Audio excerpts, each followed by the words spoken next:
I know here you earn in pounds and stuff like that. When you're looking at the job adverts on all those job sites, even before coming, trying to like have an understanding, you'll be hearing that you can earn as much as £12 an hour, £15 an hour, and even for medical practitioners, you can earn as much as £25 per hour. And you're like, your brain's already calculating that and converting it in your currency.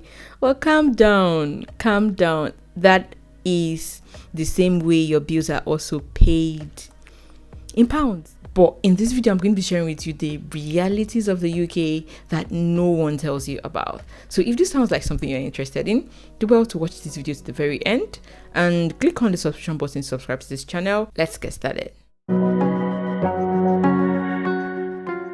I know you've been hearing wonderful things about the UK, like the blue skies, like the constant lights, like the huge amounts of money you get paid in pounds and per hour, and the snows and stuff like that, and you're excited and like you just want to do everything to come to the UK. The very first thing that you experience the moment you step foot in the UK is the cold. Yeah, especially the moment you come out of the airport, the code that is going to welcome you is like, oh my god, it's like out of this world. Especially if you are coming from an African country, I can't even explain it to you enough. I know we have rainy seasons and cold periods in Africa, like in Nigeria where I come from, for example, but it's nothing compared to the cold here, especially in winter. From like October, November, December, January, oh my god, it can get as cold as to -5 degrees, and you'll be seeing ice blocks everywhere. Everywhere is frozen. You will not want to even stand up from your bed, and stepping out of your door is like a death sentence, literally. Yeah, so that's one thing you need to prepare yourself for, like prepare your mind for, because for some people, when they experience that kind of cold, the very first few months, they almost like want to run back to their home country. One important thing in this place is that, you know, the way in Africa, in Nigeria for example, you can give birth to your children and you're at home with them, and then even if you have to work, you can like literally get someone to look after the child, or get family members to stay with you and look after the child, or even take them to your families to stay with for a while. In this place, one major issues that families face here is childcare is a big deal here. First of all, you and your spouse are trying to be fine, and then you have to think about childcare. You have to like literally work your schedule around the child, because if you have to like take them to a nursery or a daycare, for example, the amount you can be charged for that can almost be like what you are being paid. So when you think about it, okay, so what's the wisdom in that? And it's like difficult to get someone to say, okay, let me look after your child for you. So childcare is a big issue. It's something you and your spouse need to sit down and talk about and plan before you even set foot in the UK, because the moment you step foot in the UK with your children, it's going to be like a roller coaster. You need to be mentally prepared for it, physically prepared for it, and then the both of you need to be able and be willing to take responsibility for your children, all right? Because in this place, nobody will do that for you. And as you know, you need to properly take care of your children, because if you don't, social care workers will take your children away from you, and that is like legit. Then the next thing is that here in the UK, you do almost everything yourself. Stuff like fixing your car, stuff like making your hair, stuff like minor things in the house, like fixing your sink, plumbing work. Not the way you can just like maybe make 1 or 2 calls in Nigeria, in your home country, and get someone to do these things for you. In the UK, you have to do it yourself, learn how to do it yourself, or you pay through your nose. So that's why before coming to the UK, it's essential that you learn some of these basic skills, and you'll be saving yourself a whole lot of stress and a whole lot of money. Yeah, a whole lot of money, because sometimes what those people will charge you for some of those kind of jobs will even be more than what you earn per hour working in your role. So learn those basic skills yourself before you come to the UK, all right, so that it will not shock you. Then the next thing, right, is the weather in this place. The weather here, like I used to say, has mood swings. One moment it can be sunny, and then the next moment it can be raining. So that's why for the people in this place, you and your weather forecast need to be like 5 and 6. Like, you need to like check your weather forecast almost every day, because even in summer it still rains. Yeah, I remember the other day I went to work. That day it felt a bit cold in the morning, so before going to work I carried my jacket, and that's because in my office they're on AC. Like, because of the summer period, they feel like it's so hot that they put on the AC in the office, and that can get really cold for me, so I do wear my jacket in the office when it gets cold. So I took it that day, and to my surprise, when I closed from work and I was coming back, it was raining. And I was like, oh my God. So it was the jacket that was my saving grace that day, because everyone that came out unprepared had to like go home in the rain dressed for summer. You can imagine that, right?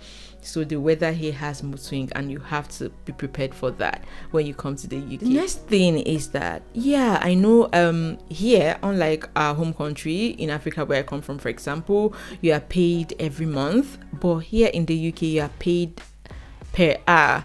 So even if you work for a company that gives you your pay or gives you your paycheck every month, it's calculated based on hourly rates. All right, but the downside to that is that you work for every minute of that hour and every second of that minute, like literally every second of that minute, except you are on break.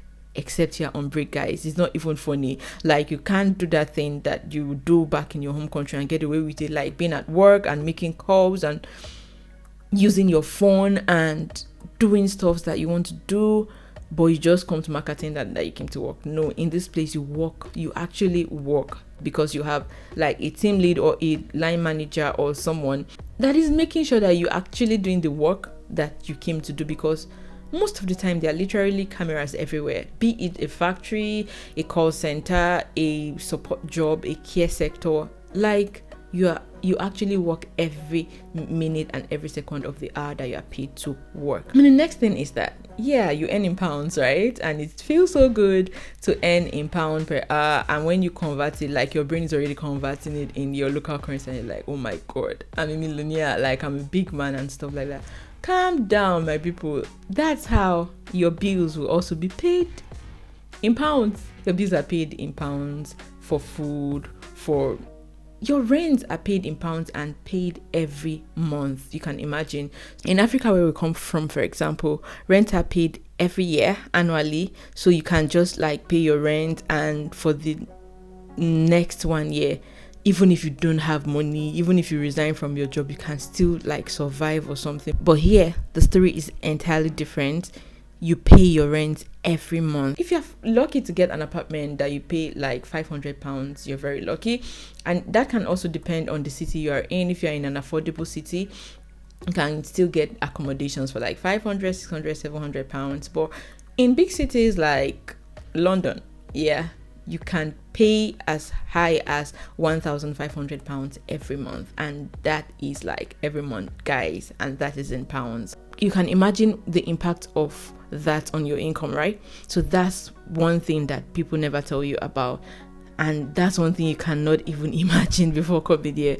All right. Next thing is, this one I have been shouting it, is that your contracts are legal and they are binding. So before you accept any job offer in the UK and every other Western countries, you need to read the terms and conditions of the contract and make sure you're comfortable with it, because the moment you put your signature on that paper, be whatever is stated in that paper, in that contract, is legally binding. And whether you read it or not, whether you saw it or not, it's nobody's business, because it's your responsibility to read it and understand it and accept it before, and then probably state it if you're not comfortable with anything on it, so that it can be adjusted, or you can search for another role if you're not comfortable with it. But the moment you put your signature on the contract, is binding. Then one thing here that is not so common where we're coming from is that your boss can be the age of your son or even your granddaughter, and because you are paid to work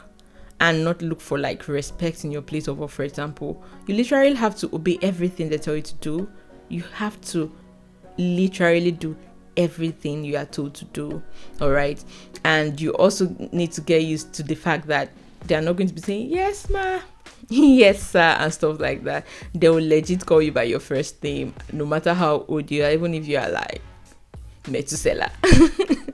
So you need to get mentally prepared for that. All right, like, is the Western culture. Yeah, it's not like Africa where we're coming from. The next thing is that in this place, job offers are is majorly by experience. So for example, if you're looking for a job and let's say you just graduated and you don't have an experience, and there is also that second applicant that does not have a formal qualification, right, in that particular field, but has got like some experience, let's say 3 years of experience, for example, doing that thing, that applicant is more likely to get the job than you, because here experience is key. And it's not even because they are like being controversial or something like that. That's just the way it works. All right, so you need to get prepared for it. Do whatever you have to do before coming here. Gain all the experiences you can. Every experiences that you've got, you need to put them on your CV, know how to articulate them, know how to like upskill in your particular field and stuff like that. So yeah, if you've watched this video to this point and you've not subscribed to our channel, what are you waiting for? Do well to hit the subscription button below to subscribe to our channel. Turn on your notification bell to get notified when next post content, and do drop your comments in the comment section. If you have any questions or your own point of view, you can also drop them in the comment section as well. Until I come your way again, I remain Comfort Gideon. Bye bye.